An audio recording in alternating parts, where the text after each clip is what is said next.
Alrighty peeps, this is one of my favourites. It's the reverse plank with kicks.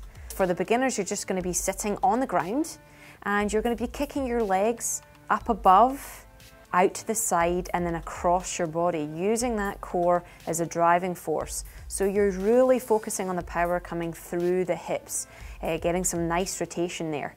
For the intermediate, we are up, so we push our hips up into the air, belly buttons up into the air, and we're going through that same kicking motion. So kicking out in front and above, off to the side, then over and across your body.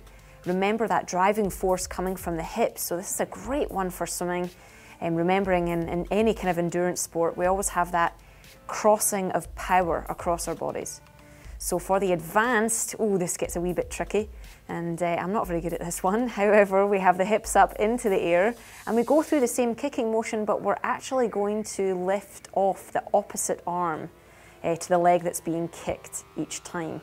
And this takes a wee bitty of practice. So again, up above, out in front, out to the side, then over, opposite arm each time. Coordination, my friends. I know us triathletes and endurance athletes don't like it, but we're going to have it for this exercise. Good luck.